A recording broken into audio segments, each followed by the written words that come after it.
Tractor rally, tractor march एक तरीके से निकाला जा रहा है।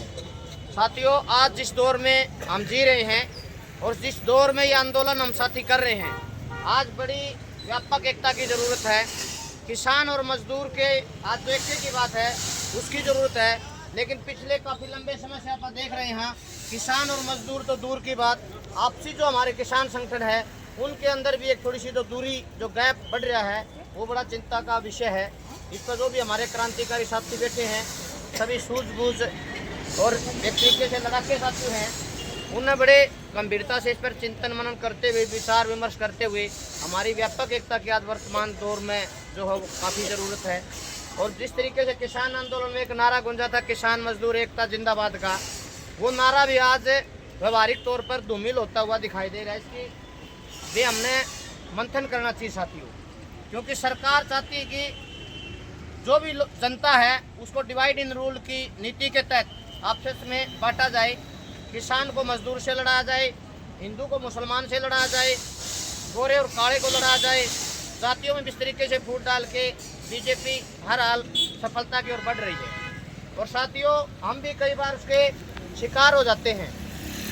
हम अलग अलग झंडे या अपने संगठनों के इस तरीके से उठाए रहते हैं, लेकिन जरा सा खुरचते ही जो अपनी असली चीज़ है वो बाहर निकल आती है, उससे थोड़ा बचना चाहिए। सामाजिक व्यक्ति जो होता है वो संभवतः आम आदमी से एक कदम आगे होता है साथियों।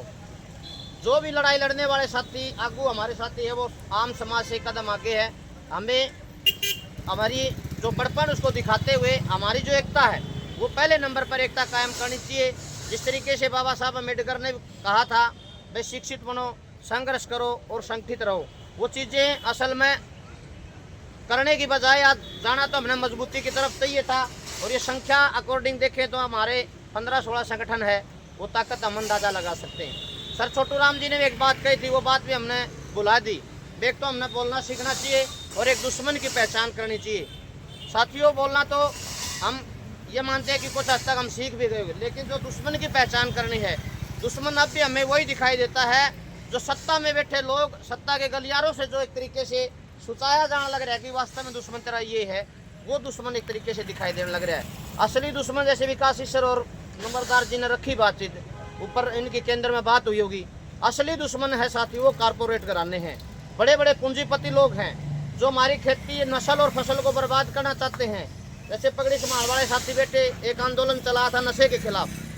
हमारी जो युवा पीढ़ी है वो नशे की तरफ बिल्कुल गर्त में चली गई हुई चीज़ें, वो भी हमने गंभीरता से देख के इसमें पढ़ रहा था। ये जो हमारा मांग पत्र है 11 सूत्री है, इसमें शिक्षा के ऊपर दिया गया बिहार में काफ़ी स्कूल बंद कर दीजिए करने की सरकार एक मंशा के तहत वो कर रही है, लेकिन हमारी लड़ाई दूसरी तरफ है।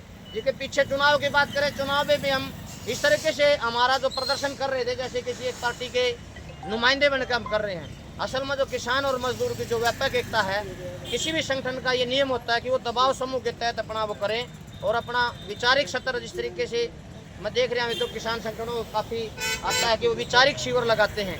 तो चिंतन मनन करके हमारे दुश्मन के, असली दुश्मन की पहचान करते हुए हमारी व्यापक एकता को बढ़ाना पड़ेगा। जिस तरीके से मेरे से पूर्व वक्ता बोल रहे थे, आने वाला जो दौर है, अगला जो साल आएगा हमारा, वो बड़ा वास्तव में किसान और मजदूर और जैसे इसमें तो बिल्कुल आम आदमी जो मछुआरा, सूअर पालन करने तक की इसमें हमारा जो मांग पत्र इसमें लिखी गई है, उन सब की एकता हमने बनानी पड़ेगी। और एकता तब बनेगी जब हमारा जो प्लेटफॉर्म ऐसा होगा कि हम सब सम्मान दिखाई दें, और हमारी एकता होगी तो तब मजबूती से दुश्मन के साथ जो हमारी सत्ता से जो टकराने की हिम्मत है वो हमारी और मजबूत होगी। मिल के लड़ेंगे। इनकलाब जिंदाबाद, साझा संघर्ष जिंदाबाद।